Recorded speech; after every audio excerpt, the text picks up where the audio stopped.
In the last episode of Dialogues in Multiple Myeloma, we met Andy, who was diagnosed with multiple myeloma in 2013 and frequently mentors newly diagnosed individuals with multiple myeloma. In this episode, Andy shares common advice that he provides to his mentees for taking control of their journey. It's important to take control of your situation and your medical treatment. For multiple myeloma patients, that can be difficult at first because it's not a well understood disease, and many of us never heard of it before we were diagnosed. So there's what I call the educational period, where you have to avail yourself of all the resources that are out there to try and learn what is multiple myeloma, what are the treatments, what are the kinds of things that your doctor is looking at to determine whether the treatments are successful, and what you can do through educating yourself to try and assist the doctor in making the right decisions for you. And through all of that, you are better able to take control of your situation. And it really helps to relieve any anxiety that the patient has. So, when talking to a newly diagnosed patient the first time, there's several things that I stress, which I think will help them get control of their situation. One is make sure you have a multiple myeloma specialist. Um, Things are progressing so rapidly in the multiple myeloma treatment world that a general hematologist oncologist can't possibly keep track of it. And so you need to have a specialist. And even if there's not one near you, you can have a local hematologist oncologist and then consult with a myeloma expert in another city. And most of the time, the way that works is you go down, you have the appointment, then the rest can be done virtually. So getting an expert is extremely important. The second one is education. Most of us, when we're diagnosed, don't know anything about multiple myeloma. And if I would ask someone, a newly diagnosed patient, how are you doing? And what do your numbers look like? They would think I'm talking a foreign language. So you have to educate yourself on what these numbers mean and what your doctor is looking for. And then beyond that, to also educate yourself on all of the rest of what's going on in the multiple myeloma world. So you can ask the right questions when you go to see your doctor. It's important that myeloma patients remain current because the field is changing so rapidly. Um, One of the things I use, and a good place to start, is something called Google Alerts. Um, if you're not familiar with it, you can go into Google and search for Google Alerts, and you can set an alert for anything you want. You just put words in the box. Setting one that's just multiple myeloma, I think, is a good place to start.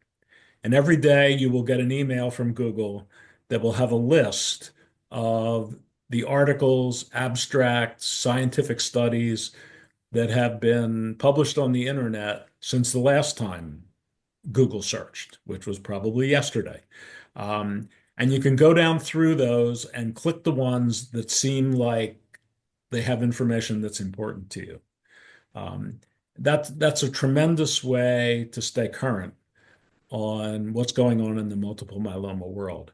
The other way is to go to various organizations. There's a bunch of organizations that, foundations, for example, that do research in multiple myeloma. You can go to these websites and sign up, and they will send you information periodically, or you can just go to those websites once a week and see what they have.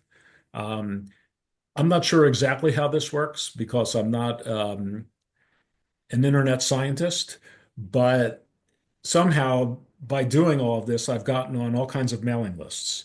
And so I'll get emails from various organizations and some organizations I've never heard of um, with multiple myeloma information. And so as you work your way through that, you will just naturally have more sources of information. One thing that I talk to other myeloma patients about in every conversation I have with them is the importance of staying active. And what I mean by that is not any one set of activities. It doesn't mean you have to be a runner or a cyclist or a gym rat. It just means doing as much as you can to be active. It's been proven that patients who are active do better than patients who are not. And what I've seen with many newly diagnosed patients is they almost become paralyzed. Some of them physically are in a difficult situation, and I understand that. But as you get treatment, it will help you recover from the physical symptoms that you are suffering.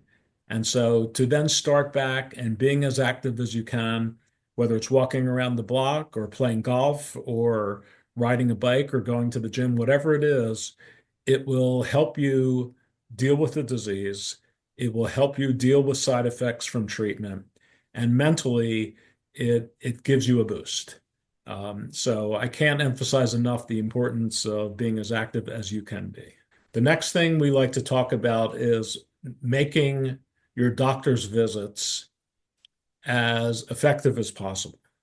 And the way to do that is to prepare, to understand what's the purpose of this appointment, and to make a list of questions that you are going to ask your doctor and not let him or her leave the room until you get those questions answered. And chief among them are, doctor, I have all these results, all these blood test results and other scans and so forth. What are you looking for to determine what's my situation and whether the treatments that I'm getting are working? And so once you have a grasp of those things, you can really play a part in your healthcare journey, um, which is really, it should be a team effort between you and the doctor. It's not the doctor telling you what to do and then you just blindly go and do it. The two of you have to be on the same page and be making these decisions together. Stay tuned for more episodes of Dialogues in Multiple Myeloma.